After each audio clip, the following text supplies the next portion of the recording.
crack open this Rheingold beer back in the day when the top actually came off, and the little head would come up, and we'd all be like, "Grandpa, can we have a sip? Can we have a sip?" And that was, it was okay. Everybody said, "Oh yeah, that looks cute. Donnie's having a sip of Grandpa's beer."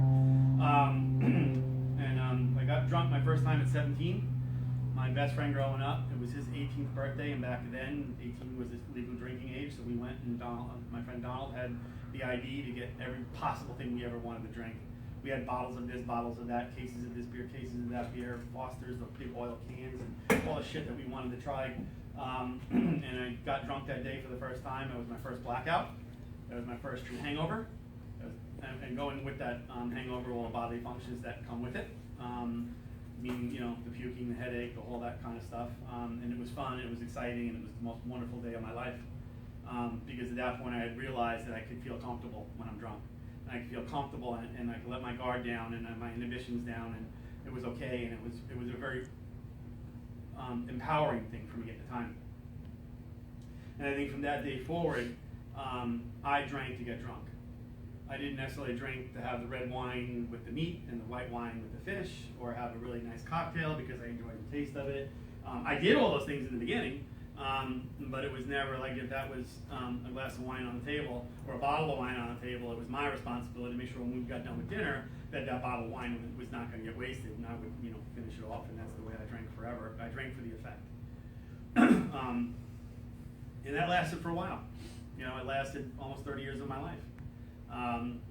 It certainly affected. I was very successful in the businesses that I worked for on Long Island. I was very successful with the fire department, but it all catches up to us, and the progression gets to the point where it's not fun anymore.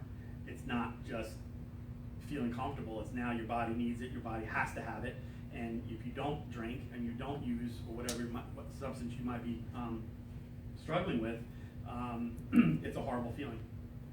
And I'm sure you guys on the job have seen that with, the opiate addicts and your heroin addicts and even your alcoholics that you're picking up. And when they're coming down off of something, it's shitty. It's really shitty. And that's the way it was for me. And I moved down here. I think I mentioned to some of you earlier. Back in early 2007, we got a knock on the door, and I had already been asked to move out of my house. My ex-wife had filed for divorce because of my drinking. I just had gotten in as the chief. I was finally promoted and voted in as the chief after serving 2 years as first assistant, 2 years as second assistant, and then I became the chief.